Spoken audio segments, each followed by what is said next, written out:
సమస్యలపై బీఆర్ఎస్ నాయకులు స్పందించిన విధానం చూస్తుంటే హాస్యాస్పదంగా ఉందని కాంగ్రెస్ పార్టీ నిజామాబాద్ జిల్లా అధ్యక్షులు మానాల మోహన్ రెడ్డి మండిపడ్డారు.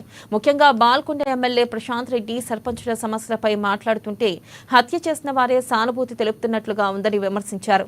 గతంలో బీఆర్ఎస్ అధికారంలో ఉన్నప్పుడు 2 సంవత్సరాలు సర్పంచులకు బిల్లులు ఇవ్వకుండా పెండింగ్ లో పెట్టి ఉద్యమాలు చేసిన సర్పంచులను జైల్లో పెట్టించిన చరిత్ర బీఆర్ఎస్ నాయకులదన్నారు. కానీ ఇప్పుడు వారు సర్పంచుల సమస్యలపై మాట్లాడడం చూస్తుంటే దెయ్యాలు వేదాలు వల్లించినట్లు ఉందని ఎద్దేవా చేశారు. సర్పంచులకు సానుభూతి వల్ల వస్తుంటే అది అజ్ఞానంతో కూడుకున్న విషయం అనే విషయాన్ని తెలియజేస్తూ ఖచ్చితంగా సర్పంచ్ సోదరులు ఆలోచించాలా. మీ గురించి ఈరోజు సానుభూతి వ్యక్తం చేస్తున్నటువంటి వ్యక్తులు గతంలో మీకు ఎన్ని ఇబ్బందులు గురి చేసిరు, ఈ డబ్బులు ఇంత ఆలస్యం కావడానికి కారకులు ఎవరో మీరు ఆలోచించుకోవాల్సిందిగా మేము విజ్ఞప్తి చేస్తున్నా. ఖచ్చితంగా మీ జెన్యూన్ సమస్య, మీ సమస్యలపైన మేము ప్రభుత్వానికి విన్నవిస్తాం. ఆందోళనలో చెందాల్సిన అవసరం లేదు. ఖచ్చితంగా మీ సమస్యల పరిష్కారానికి ప్రభుత్వం ముందుకొస్తుంది.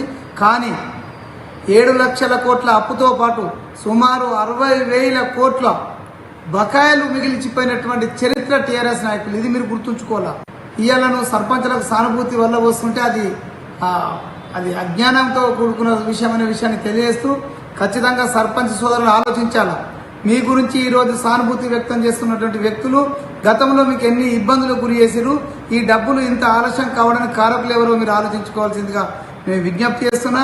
ఖచ్చితంగా మీ జెన్యూన్ సమస్య, మీ సమస్యలపైన మేము ప్రభుత్వానికి విన్నవిస్తాం. ఆందోళనలో చెందాల్సిన అవసరం లేదు. ఖచ్చితంగా మీ సమస్యల పరిష్కారానికి ప్రభుత్వం ముందుకొస్తుంది. కానీ 7 లక్షల కోట్ల అప్పుతో పాటు సుమారు 60,000 కోట్ల